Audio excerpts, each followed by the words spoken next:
Good morning, everybody. Today is Wednesday, April 5th, 2017. And this says Before the First Cup of Jewels here on UCY.TV. Happy Wednesday, everyone. It is a kind of chilly 42 degrees and overcast, sort of damp and squishy here still in upstate New York. So where do we leave off yesterday? We titled the show Gulf War, Pentagon, Antarctica, Nazis, and energy weapons. I don't know. It was a good mishmash of a lot of things. We looked at the day before Rumsfeld and General Myers being questioned by Nora O'Donnell at a White House press briefing in regards to experimental energy weapons potentially being utilized during the Gulf War. We, the day before, had read something from Democracy Now! Where they had featured an interview with two Iraqi doctors who had been at the hospital when a couple vehicles had arrived after being hit by these potentially newfangled weapons from the sky. And it was pretty disturbing. People were spliced and diced in ways that the surgeons had never really seen before. And they said they had never seen a weapon like that, and they were pretty certain that it was something experimental. There were no bullet holes, just lots of body parts and roasty, toasty corpses.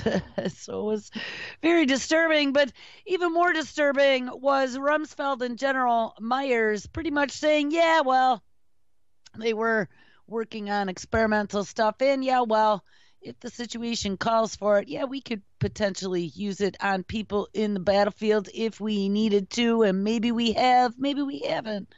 But it was pretty clear, I would have to say, that at least the option was on the table. And when you couple that with some of the evidence and two battlefield doctors who had seen lots of death and destruction saying they had never seen anything like that before, you better believe that there was probably something going on. But even better than that, we attracted back, there was some evidence back in 1991, the first Gulf War skirmish, that there had also been some strange things going on. We started back about 2 weeks ago looking at the electromagnetic spectrum, the radio frequency spectrum, and all these different 21st century devices that we depend on a daily basis, like our Wi-Fi routers and our microwave ovens and our cell phones and our cordless phones that operate within those bandwidths every day. We also took a look at how some of the structure, our communications infrastructure, we were looking at AT&T and the original Bell Labs.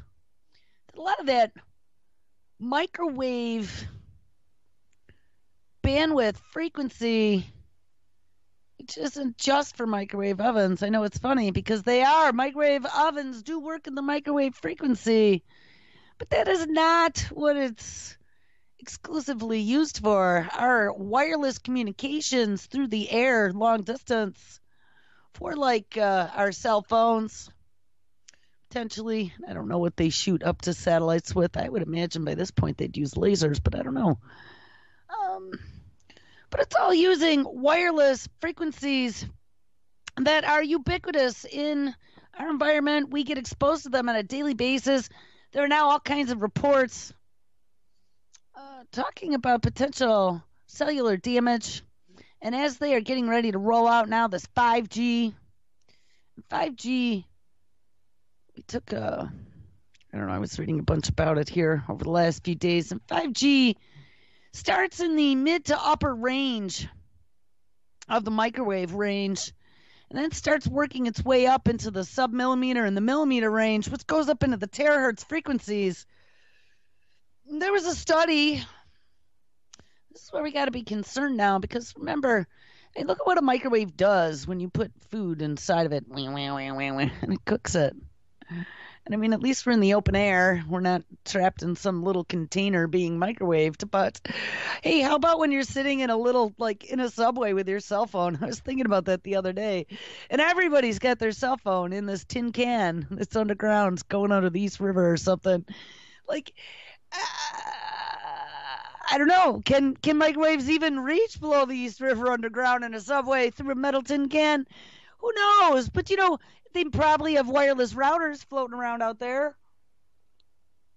whether it be a tin can or an airplane or whatever, subway, train, airplane, any type of public transportation.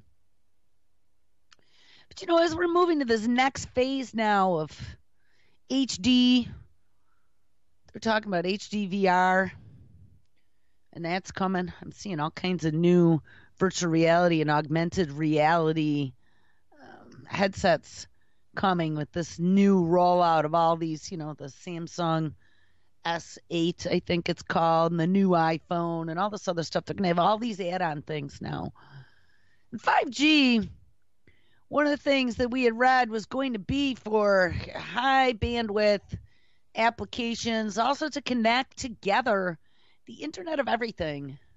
They call it the Internet of Things, but I'm telling you, it used to be called the Internet of Everything until they kind of backed it off a little bit. That was Cisco's term. And us, once all this medical 21st century establishment gets their hands on most humans, so we all have some sort of bagging, tagging, and tracking that they can utilize, we all will be a node. I think I want to talk about some of that today. I don't know if we're going to make it up to the 5G, but we ended the show yesterday looking at, again, more of these energy frequency-esque weapons. We looked at, some high-powered lasers. I think right at the end, Lockheed Martin was working on to take things down, burn a hole in the skull. I think it did say that in there somewhere. I was telling my friend yesterday, I used to joke about having being able to have a hole burned in your skull from a satellite in the sky. Well, it really isn't a joke. I mean, I guess from some of the things I've seen, it probably would not be too much of a stretch anymore if it ever really was. I mean, we found that potentially Star Wars, wink, that was supposed to be ended back in the 80s and didn't really end, which was no big surprise to me, I don't think. We discovered two Plum Island and all that mad science research that was supposed to have ended in 1972. I don't think really ended either. So surprise, guys. We tell you it's over, but we just continue being more covert than we were to begin with, and then who knows any of the better. So anyway, we ended looking at these sonic projectors that DARPA had been messing around with, and I think these morphed to that voice of God weapon. I had read in one of these, I've read so much over the last couple of weeks, guys, I can't even keep straight which one I was reading, but the majority of these, at least for these energy weapons, were all reputable publications. I don't know, it was hard for the Antarctica stuff. The Antarctica stuff is still kind of fringe, but mine comes from personal experience and first-handed reports for some of the stuff that I know about. So, I don't know. I think there's more truth than what they lead you to believe out there. They just have websites with weird names and people with all these crazy theories, but I really think that there's something to the Antarctica Nazi thing. But anyway, back to these energy weapons. So we've used reputable sources to document most of these stories, and somewhere in here I read about, I believe it was the first Gulf War, that they had been talking about doing some sort of Allah in the sky. And it sounded to me like it was a very early version of like a Project Bluebeam that we've heard about a bunch of times, where they would be able to do a holographic image as well as voices and convince someone that, it was the second coming of God. Convince someone to put down the weapons and surrender. And I believe it was the second Gulf War. That is actually, or maybe it was the first one. I don't remember which one. That was exactly what happened. The Iraqis put down their guns and surrendered. They supposedly used this sonic weapon on them. So the voice only you can hear. And where this is important is because as we're looking at energy weapons, now we also have to remember that there's all kinds of reports of targeted individuals. I've mentioned that before. Part 3 of Tim Kelly's interview with Dr. Horton is going to be airing this coming Saturday. I definitely recommend you catch it. I still have to cut it, but it's a great 3 hours. She had been a former CERN scientist and changed her major. She's in political or complex systems and how they work now out of Oxford University. There were some strange things that started happening to her. And she was looking at the psychological aspects and some of these strange things in these PsyOps games that they play with you. They wanted her to shut up about something. But there are a lot of people out there who claim that they have been targeted and these voices that only they can hear are in their heads. We talked about also microwave frequencies, those microwave Gwen towers.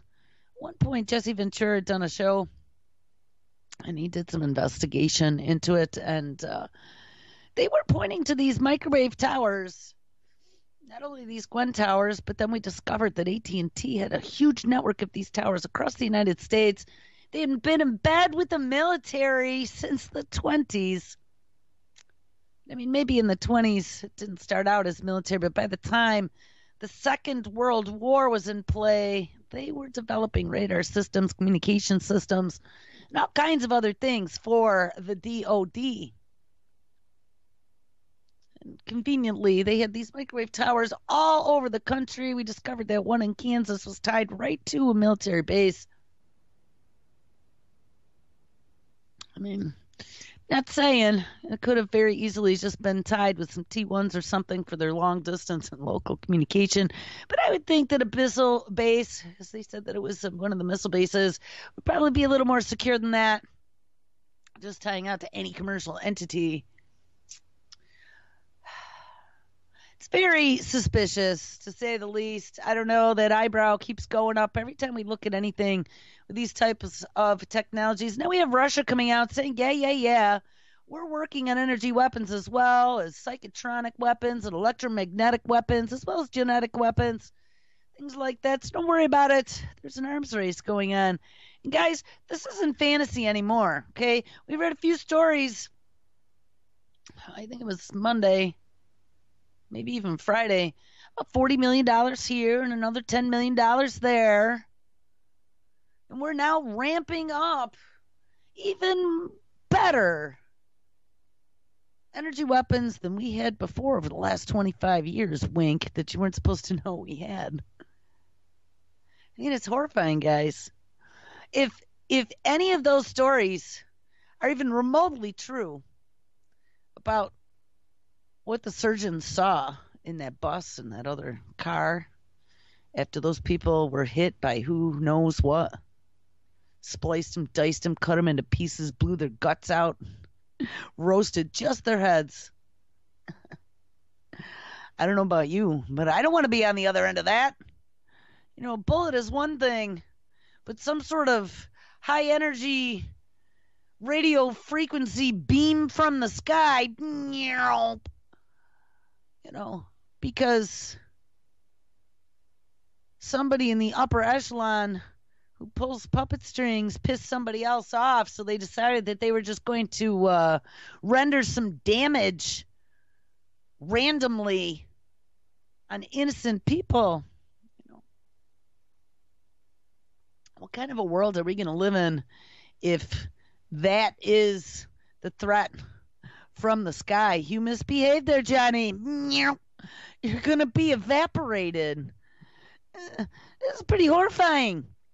And as they'll be able to bag and tag you, track you every second of your day. And we're going to look at the story because I'm planning on getting there today, Camille. Camille sent me this thing about the 60, I think it was in the 60 gigahertz range.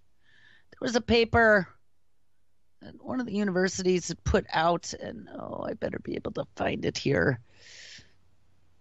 So it's here, and it's perfect for tracking humans, movements, and locations every second of the day. And that again is right in that. I think that was right in the microwave range, moving toward the submillimeter. I don't know. It's extremely frightening. So anyway, a voice only you can hear. This is the sonic projector. Now remember, on top of this, they've already established that they can suck thoughts out and implant thoughts and remove memories and read your dreams and do all this other crazy stuff. And maybe, in the research literature, they only talked about being able to do it in an fMRI. But we weren't aware at that time that they already had like these scanning radio technologies that they've been using for a long time to do things. The connecting point is being able to beam voices into your head. What? Who even knew? Who even thought that there was even a possibility? Well, it most certainly is. Imagine a weapon that creates a sound only you can hear. Science fiction? No, this is one area that has a very solid basis in reality. And this was a story, like I said yesterday, out of 2007. The Air Force has experimented with microwaves that create sound in people's heads, which they've called a possible psychological warfare tool. Since the 50s and the 60s, they have been toying with heavy-duty psychological warfare. We mentioned this the other day. That's where the CIA has been really kind of in the lead on that here and abroad. And American technologies can beam sounds to specific targets with their patented hypersound. And yes, the author has heard and seen it demonstrated, and they are shockingly effective. Now, DARPA is jumping on the bandwagon with their new sonic projector program. The goal of this program is to provide special forces with a method of surreptitious audio communication at a distance over a kilometer. Sonic projector technology is based on nonlinear interactions of sound in air, translating to an ultrasonic signal into audible sound. The sound projector will be designed to be a man-deployable system using high-power acoustic transducer technology and signal processing algorithms, which result in no or unintelligible sound everywhere, but at the intended target. The sonic projector system could also be used to conceal communications for special operation forces and hostage rescue missions. Now, we'd also read about, it was a movie, I think. I thought it was an advertiser, but maybe that was in the UK, but there was a movie in New York City where they had stuff like that, where you walked kind of in front of the billboard, or in front of the ad, whatever it was. I think it was a billboard, and you could actually hear something from the movie or whatever. I don't remember if it was ghost sounds or something like that. And they were scaring people, but it was using the same sort of technology, voice to skull. There were also, I don't know, I'm talking off the top of my head here, but I think it was a bus or a subway in the UK where they were using it for advertising purposes. And if you put your head to the glass, you would start hearing the ads. How many times did you do that in when you were going to school, you're riding on the school bus? And I would just sit there and I'd put my head against the glass and I'd watch out the window for the ride home. Well, I don't know, in the 21st century, you could be listening to commercials all the way home. So fast forward now 6 months into 2007, the voice of God weapon returns. So maybe they did use it. I don't know. I don't remember which Gulf War it was. But my fingers hurt too much to look it up right now. I don't know, guys. My knuckles are like super swollen. I used to get this when I was working in restaurants a lot. And I am almost now coming to the conclusion that I think it's cleaning agents that are doing it to my hands, because I did some, I don't know, I've been on a bender since I quit smoking here a week ago, and it keeps me busy. But yesterday I decided to start on some walls. Down the stairway from upstairs down to the dining room, And I don't know. I don't know what they do. It's not me because I barely go up there. But every time I clean those walls, it's like a month later, and you just see ground in handprints and whatever.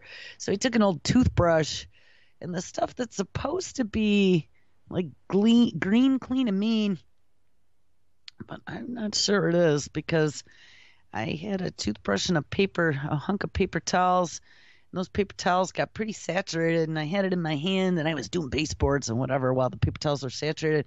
And I woke up this morning, and bang, my knuckles are all swollen, and my hands hurt so bad I can barely even close them. But I don't know. I don't like when it's like that because it feels like somebody, like I punched the wall or something, and I broke all my knuckles. Anyway, the voice of God weapon returns. The voice of God weapon, a device that projects voices into your head to make you think that God is speaking to you, is the military's equivalent of an urban myth, meaning it is mentioned periodically at defense workshops. And I saw it in something I told you a couple days ago. I was reading about the Gulf Wars, and they had talked about not only hearing Allah, but being able to beam Allah. And it's typically somebody whispering about it actually being used. Now, Stephen Corman, writing at the ComOps Journal, describes his own encounter with the urban myth. At a government workshop some time ago, I had heard someone describe a new tool that was described as the voice of Allah. Ding! And this was not where I read about that. It was said to be a device that would operate at a distance and would deliver a message that only a single person could hear. And the story was that it was tested in a conflict situation in Iraq, pointed at one insurgent in a group who whipped around looking in all directions and began a heated conversation with his compatriots who did not hear the message. And at the time, I greeted the story with some skepticism. Well, is there any basis to this technology? Well, Holosonic Research Labs and the American Technology Corporation both have versions of direct sound, which can allow a single person to hear a message that others around do not hear. DARPA appears to be working on its own sonic projector. Intriguingly, Strategy Page reports that troops are using the long-range acoustical device as a modified voice of God weapon. It appears that some of the troops in Iraq are using quote-unquote spoken as opposed to screeching LRAD to mess with enemy fighters. Islamic terrorists tend to be superstitious and, of course, very religious. So why aren't we using this on ISIS right now then? Explain that one to me. If they were so concerned about making ISIS surrender, why don't we just beam Allah down on them? Bing! Give it up, people. Go crawl back into a cave. I mean, what? Why wouldn't we do that? Since we've spent billions of taxpayer dollars to develop all this shit over the last 25 years. I don't know. Makes no sense to me. Well, it does. They don't want ISIS to go away, because if ISIS went away, then they'd have no reason to spend billions of dollars on the military-industrial complex. Problem, reaction, solution. LRAD can put the word of God into their heads, and if God is in the form of a voice that only you can hear, and it tells you to surrender or run away, what are you going to do? Well, as Corman also notes, CNET recently wrote about an advertisement for New York's A&E TV show Paranormal State. Yeah, that's the one, which uses some of this technology and beyond directed sound. It has also been known that microwaves at certain frequencies can produce an auditory effect that sounds like it is coming from within someone's head. And there was a nagging question of a classified microwave network, ding, ding, ding, ding, ding, at Brooks Air Force Base that the Air Force stubbornly refuses to talk about. That brings us back to the voice of God, Allah weapon. Is it real or is it bogus? In one version related to me by another defense reporter, it's not just Allah's voice, but an entire holographic image projected above. Ding! And I told you, I read about that in another publication, but does it exist? Well, I'm not sure. But it is funny that when you hear brought up at defense conferences, no one ever asks the obvious question, Does anyone think this thing will actually convince people that God is speaking to them? Oh, hi, the author is thinking not. Now, when we read this the last time, I pointed out that they had actually warned Werner von Braun, tying into yesterday, had warned about weaponizing space since the 80s. And I think von Braun was still alive then. When did he die? Werner, maybe he died in 78. No, I don't know. I think he died in the 80s. Von Braun. I know I'm typing. I'm doing single finger typing because my hands hurt. Oh, he died in 1977. Oh, I'm sorry. Did he really? I guess he did. Huh. Did you know von Braun was Polish? What? I didn't know that. He was born in Poland. He died in Virginia. And on June 16th, 1977, 6 months after I went to New Zealand. How weird is that? Von Braun had warned about weaponizing space. 1985 or 6, Ronnie Reagan was in office, and he'd started on that Star Wars program that he said he ended. And it's kind of a frightening thought because Ronnie Reagan was also the one who had kind of said that if a threat came from outside, if we thought we were being threatened by an outside force, that the world would all come together as one. Wink. It's really disturbing to me that we have all of this technology up and in the sky and developed and mounted on all kinds of towers and things all over. I don't know. I don't know what they're waiting for. I don't know what the end game is going to be. But at some point in the not too distant future, I have a feeling that we probably will be the targets of some of this technology. There are people already, many people, who claim to hear voices in their heads. I watched a documentary a couple nights back. I think it was over the weekend. There was a doctor who apparently helps many people who claim to be targeted individuals, and he seemed to have some really good insight. And I don't know if that is still open here or not, but one of the things that he had talked about is that there were two separate things, not actually technologies, but two separate things that they were doing. And one was a voice that potentially sounded just like your voice. And it would make you think that these were your thoughts. Talking to yourself inside of your head. And then there was another that obviously was not your voice, but it was a voice that could be threatening, potentially telling you to do things, and made people really freak out. I knock on wood.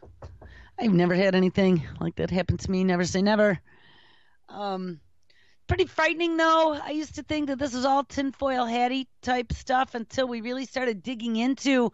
It all started with just looking at the electromagnetic spectrum and DARPA wanting to put an AI behind reallocating everything on the fly real time. That's where this all started. And as we dug more and more and pulled more of these threads, I've become quite horrified over all of this, of what we are seeing. Now, we read a Washington Post story. We started it the other day from 1999. Let's take a look at this because I started thinking about some of the things that have transpired since the 90s until today. Thought about those two stories out of Wired about DARPA and these sonic projectors and the voice of God weapon and being potentially used in Gulf War I and II. We'd started this Washington Post story out of their archives a couple days ago titled When Seeing and Hearing Isn't Believing. This is out of their .mil section from military technology. It starts out where they have a quotation from supposedly a General Carl W. Steiner, former commander-in-chief of the U.S. Special Operations Command. And mind you, this is February 1st, 1999. Saying, gentlemen, we've called you together, and this is his voice, to tell you that we are overthrowing the government. But then they say, no, but it wasn't him. It actually was a voice that just sounded a lot like him. But guess what? It wasn't Steiner saying that at all. It was the result of this new voice morphing technology that they developed at Los Alamos National Laboratory in New Mexico. Now, we had already seen that back in the 20s and the 30s with Bell Labs, they had already been working on artificial larynxes to be able to produce vocal sounds. They were working on Vox technology with synthesizers back in the 20s and early 30s as well. So voice synthesis was not a new thing, but voice morphing was a little bit new. But considering that this was the 90s, it was pretty cutting edge at that time. We just found out recently that Adobe is releasing a Photoshop for voice. We read about that a couple different times, where they only need 20 minutes of your voice, and they could duplicate, splice, and dice things that you say, insert them, and make you say things you never did, as well as video. We saw that face to face, I think it was called, where you can be behind a camera and then use your motions, your facial expressions and your head motion, hands motion, and apply that to someone else's facial skin and then broadcast that on video. Well, the fact that this was from 1999 is kind of shocking to me again, just like the Bell Labs technologies that we thought maybe were developed in the 50s and the 60s, but were actually developed in the 20s and the 30s, way ahead of its time. So it wasn't Steiner, General Steiner. It was this voice morphing technology developed at Los Alamos Labs in New Mexico, which seems to be, I'm so drawn there, just so you guys know. I've been there three different times now. And every time I come home, I want to go back again. It's kind of like, what was that movie? Do. Dreyfus with his mashed potatoes building the mesa. That's how I feel about New Mexico. Like, I'm so drawn there.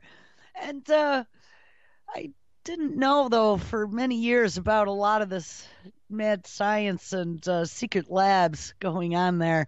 I've been by Los Alamos a couple times. I'm sure that's probably one of the most radioactive places just because of experimentation and Manhattan Project and all that stuff. You know, they had barrels of plutonium for a while sitting outside of Los Alamos, and they had been pouring it into the ditches way back when they had all those wildfires. So like, oh, there's radioactivity everywhere in these fires.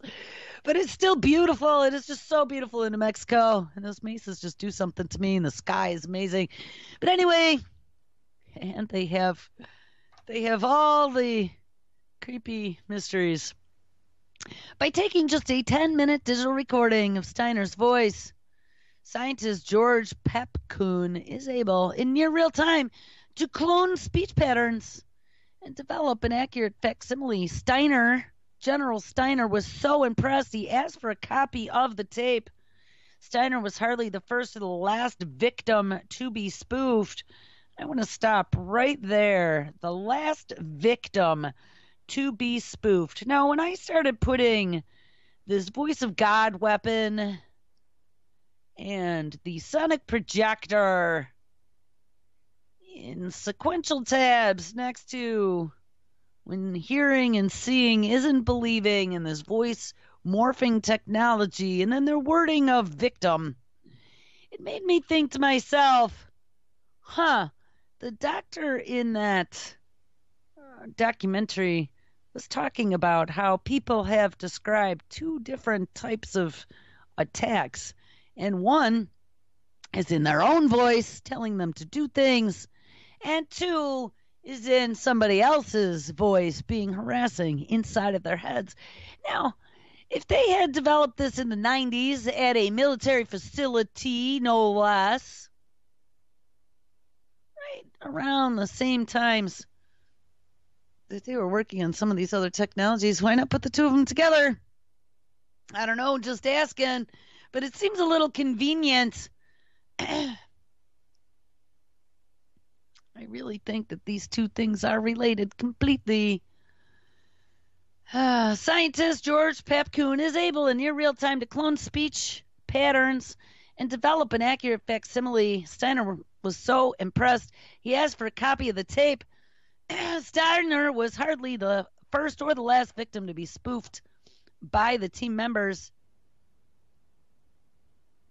To refine their method, they took various high-quality recordings of generals and experimented with creating fake statements. Now, again, shouldn't this be considered like some sort of crime that you're using voices of generals saying that we're declaring war, we're overthrowing things? Why wouldn't you just be using some sort of nobody researcher saying things like, my cat is pretty? Like, I was just horrified that they're talking about this and they're doing things that are very dangerous. You know, let's call up the president and recommend to them in our voice spoof, oh, it'll be so funny that we attacked the Russians. I mean, what? I couldn't even believe that they were, and the way they were writing about this was just insane. One of the most memorable is Colin Powell stating that I am being treated well by my captors. They chose to have him say something that he would never otherwise have said. And most Americans were introduced to the tricks of the digital age in the movie Forrest Gump. When the character played by Tom Hanks appears to shake hands with President Kennedy. For Hollywood, it's all about special effects. But for covert operations in the U.S. military and the intelligence agencies, ding, ding, ding, ding, ding, guess what? It is a weapon of the future. Once you can take any kind of information and reduce it into ones and zeros, you can do some pretty interesting things, says Daniel T. Kuhl, chairman of the Information Operations Department of the National Defense University in Washington, the military school for information warfare. Digital morphing, voice, video, and photo has come of age. Guys, this was in 1999. Available for use in psychological operations. PsyOps, as the military calls it, seeks to exploit human vulnerabilities in enemy governments, militaries, and populations to pursue national and battlefield objectives. To some, PsyOps is a backwater military discipline of leaflet dropping and radio propaganda. But to a growing group of information war technologists, it is the nexus of fantasy and reality. Being able to manufacture convincing audio or video, they say, might be the difference in a successful military operation or coup. Now, if anyone remembers, too, we had, Osama bin Laden videos popping up. We had, I don't know. It's frightening. Now, this was 1999. This was kind of between Gulf War I and II. And I don't know, had we been out of there already? Had Gulf War I ever ended? First one started in like 91. Second one started in like 2002, I believe. And here we go, because this is the article that talks about Allah on the holodeck. Next section, Allah on the holodeck. The Pentagon planners, and I wonder if this author's still alive, because I think he gave away a little too much of the story in this article. Allah on the holodeck. Pentagon planners started to discuss digital morphing after Iraq's invasion of Kuwait back in 1990. Covert operators kicked around the idea of creating a computer faked video of Saddam Hussein crying or showing other such manly weaknesses, or in some sexually compromising situation. The nascent plan was for the tapes to be flooded into Iraq and the Arab world. And the tape was never preceded, killed, participants say, by bureaucratic fights over jurisdiction, skepticism over the technologies, as well as concerns raised by, wink, Arab coalition partners. Wonder if that was the Saudis. But strategic PsyOps scheming didn't die. What if the U.S. projected a holographic image of Allah floating over Baghdad, urging the Iraqi people and the army to rise up against Saddam? A senior Air Force officer asked in 1990. And according to a military physicist, given the task of looking into the hologram idea, the feasibility has been established of projecting large three-dimensional objects that appeared to be floating in the air. Wink, blue beam. But doing so over the skies of Iraq, well, to project such a hologram over Baghdad on the order of several hundred feet, they calculated, would take a mirror more than a square mile in space, as well as huge projectors and power sources. And besides, investigators came back, what does Allah look like? Well, the Gulf War hologram story might be dismissed were it not for the case that the Washington Post has learned that a super secret program was established in 1994 to pursue that very technology for PsyOp applications. It was called the holographic projector, unlike the sonic projector, which was DARPA's. And that is described in a classified Air Force document. So both things were being pursued by the Air Force is a system to, quote unquote, project information power from space, wink, for special operations, deception missions. Voice morphing, fake video, holographic projection, what? They all sound like Mission Impossible and Star Trek gimmicks more than weapons. Yet for each, there are corresponding and growing research efforts as the technologies improve and offensive information warfare expands. Whereas early voice morphing required cutting and pasting speech to put letters or words together to make a composite, the Los Alamos software can far more accurately replicate the way one actually speaks, and it eliminates all of the robotic intonations. Now, interestingly, that was what they were saying about that Adobe software. That was a little choppy right now, but they were working on it, and they were going to get out all the kinks. The irony is that after Papcoon and his team finished the speech cloning research, there apparently were no takers in the military. Come on. Yeah, you know what? Bing, I see a big red dot on that one. Yeah, that nobody wanted it. We talked about all these different plans that we had for PsyOps. Nope. And maybe the CIA took it. Maybe the military decided we give it to the CIA. Who knows? But anyway, luckily for him, Hollywood wanted it. And the promise of creating a virtual Clark Gable is mightier than the sword. Video and photo manipulation has already raised profound questions. We looked at some of the ethics, too, and some of the new laws they're trying to work on about if you die, who owns your image and your voice. So, look at the Star Wars movie. They want to make bazillions of dollars on you even after you're dead if you inked a contract. Video and photo manipulation already raised profound questions of authenticity for the journalistic world. Notice how they're not even talking about that anymore.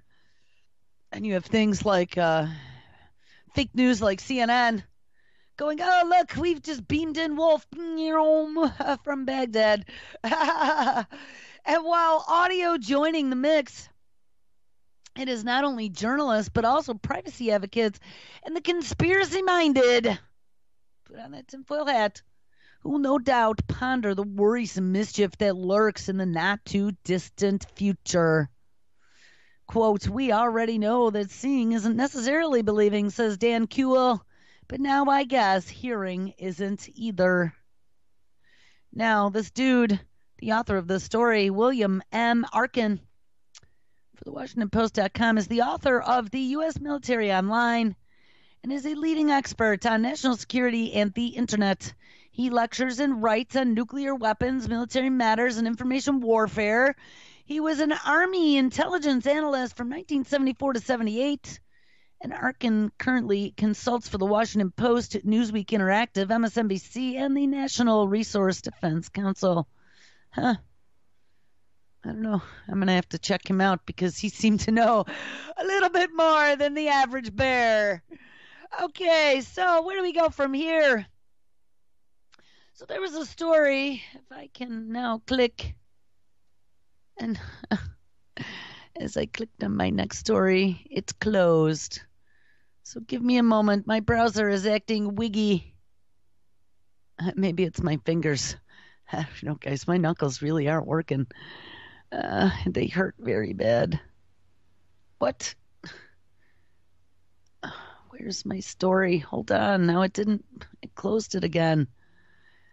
Oh, my browser is wigging. Oh. Are you kidding? Hold on. All right.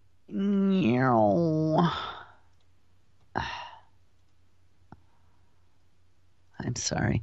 All right. This is out of globalresearch.ca, titled, and we read the title the other day, but we didn't have a chance to get to it. Psychotronic and electromagnetic weapons, remote control of the human nervous system. Now, where have we read about something like this before? This story was out of 2013 with an update in 2014, but we had just read a Scientific American story about DARPA's new neural dust that could enable a Fitbit for the nervous system. Did we not? Oh, yes, we did. So, go back a few years. They were already talking about remote control of the human nervous system. And now with, I believe it was Berkeley, DARPA was working at making this neural dust that could be implanted in our nervous system to be able to do remote control, zippity zaps, and all kinds of crazy things. Anyway, in March of 2012, the Russian Defense Minister Anatoly Surkovkov said, quote, the development of weaponry based on new physics principles, which are directed energy weapons, geophysical weapons, like ones that could set off earthquakes or volcanic eruptions, wave energy weapons, genetic weapons, psychotronic weapons, etc., are all a part of the state arms procurement program for Russia between 2011 and 2020. The world media reacted to this hint on the open use of psychotronic weapons by the publication of scientific experiments from the 60s. So they already were experimenting with things like this in the 60s, where electromagnetic waves were used to transmit simple sounds into the human brain. However, most of them avoided saying that since the extensive scientific research had been carried out in this area throughout the world, only a Colombian newspaper called the El Spectador published an article covering the whole scale of achievements on this technology. Britain's Daily Mail, as another exception, wrote that the research into electromagnetic weapons has been secretly carried out in the USA and Russia since the 1950s.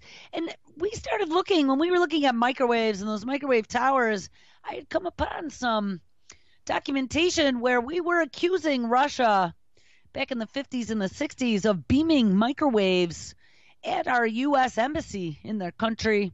And that then led our scientists to start looking at the biological effects of microwaves on humans to see whether or not it could be doing some sort of damage. And that's kind of where this whole crazy spiral we've been down now for the last few weeks kind of started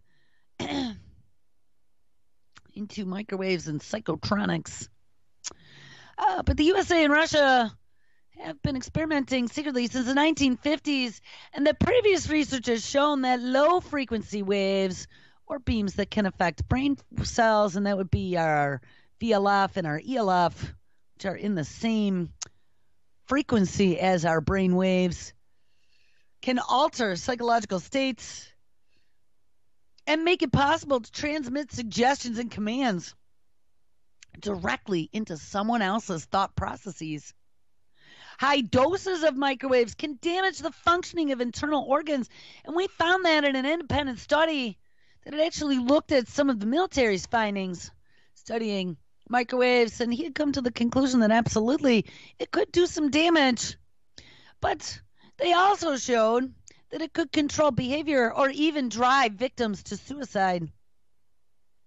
In 1975, a neuropsychologist called Don R. Jutstin, the director of laboratories of experimental neuropsychology at the Veterans Administration Hospital in Kansas City, which is where we covered one of those big microwave towers tied to one of the missile bases. We did too. It's still owned by AT&T. They unwittingly leaked national security information by publishing an article in American Psychologist on the influence of microwaves on living creatures' behavior. In the article, the neuropsychologist quoted the results of an experiment described to him by his colleague Joseph C. Sharp, who was working on Project Pandora, which we actually looked into, is a secret project of the American Navy. Dr. Don R. Justin wrote, quote, by radiating themselves with these quote-unquote voice-modulated microwaves, Sharp and Grove were readily able to hear, identify, and distinguish among the 9 words, and the sounds heard were not unlike those emitted by persons with a what? Artificial larynxes! Hey! Now imagine that! Because the inventor of the artificial larynx was, in the 1920s, Bell Laboratories. Can you even believe this? Connect another dot. So that this system was later brought to perfection is proved by a document which appeared on the website of the U.S. Environmental Protection Agency in 1997, where its Office of Research and Development presented the Department of Defense project called Communicating via the Microwave Auditory Effect. In the description, it said, quote, an innovative and revolutionary technology is described that offers a low probability of intercept radio frequency communications. The feasibility of the concept has been established using both a low-intensity laboratory system and a high-power RF transmitter. Numerous military applications exist in areas of search and rescue, security, and special operations. And then again, in January of 2007, the Washington Post pops up again, and they wrote on the same subject. They say, quote, in 2002, the Air Force Research Laboratory patented precisely such a technology using microwaves to send words into someone's head. Rich Garcia, a spokesman for the research laboratory Directed Energy Directorate, declined to discuss the patents or the current work or the related research in the field, citing the lab's policy not to comment on its microwave work. But in response to a Freedom of Information Act request followed, and it filed for the article, the Air Force released unclassified documents surrounding a 2002 patent, records that note that the patent was based on human experimentation that happened in October of 1994 at the Air Force Laboratory, which that original article we read said that it started where scientists were able to transmit phrases into the heads of human subjects, albeit with marginal intelligibility. But research appeared to continue through at least 2002. Where this work has gone since is unclear. Yeah, ding-a-ling-a-ling. And the research laboratory, citing classification, refused to discuss or release any other materials. We can only stress again that the world media avoided publishing the full scale of the progress in the research of the remote control of the human nervous system. Dr. Robert Becker, who was twice nominated for Nobel Prizes for his share in the discovery of the effects of pulsed fields at the healing of broken bones, wrote in his book, The Body Electric, about the experiment from 1974. And this again was released due to the Freedom of Information Act. J.F. Shepitz stated, quote, in this investigation, it will be shown that the spoken word of a hypnotist may also be conveyed by modulated electromagnetic energy directly into subconscious parts of the human brain, i.e., without employing any technical devices for receiving or transcoding messages, and without the person being exposed to such influence having a chance to control the information input consciously, so they can even send it into your subconscious without you even knowing. And in one of the 4 experiments, subjects were given a test of 100 questions ranging from easy to technical. Later, not knowing that they were being irradiated, they would be subjected to information beams suggesting an answer to the questions they had left blank, and amnesia for some of their correct answers, memory falsification for other correct answers, and after 2 weeks, they had to pass the test again. The results of the second test were never published, and it is rather evident that in those experiments, the messages were sent into human brains in ultrasound frequencies which the human brain perceives, but of which the subject is unaware. Dr. Robert Becker, due to those publications and his refusal for support for the building of antenna with communication with submarines and brain frequencies, says that it was lost forever. All right.